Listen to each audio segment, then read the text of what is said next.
folks, and welcome to Willowdale's Backyard Farm. I'm here today with my son Jericho, who's doing the videography, and we're here for planting day, which is always a fun day. Today is the 2nd of May, so we're nice and early, which is what you want, guys. If you're growing a giant pumpkin, you've got to get the plants in as early as possible. The trick is to do it without killing the plants. So as you can see, I've got a little close here. This very simple A-frame with some plastic on top has been on the patch for about 2 weeks to basically make sure that the planting area, the hole, is nice and warmed up. So I've already pre-dug a hole and the ground is nice and warm in there. Today's actually a pretty nice day. It feels like about maybe 12 degrees or so it's not too cold. If it's below, like, say, 9 degrees or so, you don't want to be planting unless you've got a warm space for the plant to be growing in. If you plant it, it's too cold, it'll just sit there and it won't grow, so you're defeating your purpose. The whole point of growing your plant 3 weeks ahead of time is to allow for a longer growing season. If you have a longer growing season, then you have more time to get a bigger fruit, and that's what we're after, these giant fruits here. Okay, so I've got some supplies here, guys, for the planting. We'll be using some Great White, which is a mycorrhizae for the roots. And also I've got some more endomycorrhizae here, which is going to go right into the hole. And you want to make sure that this stuff contacts the roots because it really helps the roots get off to a good start. And I'll be using this throughout the whole season as well. That's new for me. I haven't done mycorrhizae throughout the whole season. I've only done it at the beginning. So I'm going to make sure we go the whole season long with this stuff and really see if we can get some nice big roots going on. Okay, guys, so that's going to go into the hole.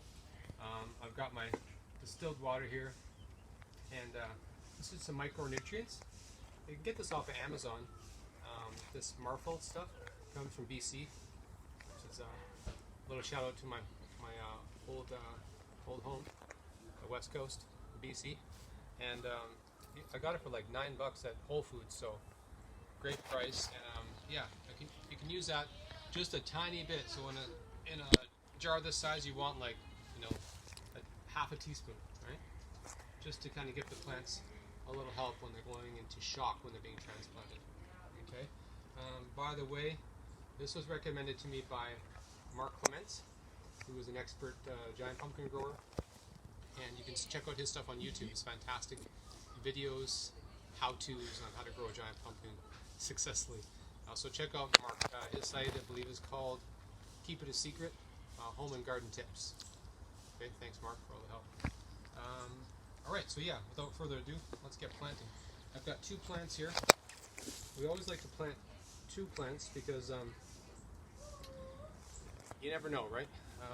I plant them 2 side by side, like about 10 inches apart, and I just watch them and see which one's growing better, which one's growing more consistently is what you're after. And then the other one, you're just gonna, right? Once you found out which plant's growing the most consistently. So you're not looking for necessarily quick growth or size, but just is it growing steadily and nicely as a pumpkin plant should grow. So this is a 1251 new, this seedling. It's very leggy, I know, because I grow mine with natural light. I'm an amateur grower. But looks really nice and healthy. This is from Chad New. I received these seeds for free. Thank you, Chad, over the winter time with a little contest thing that he was doing on YouTube.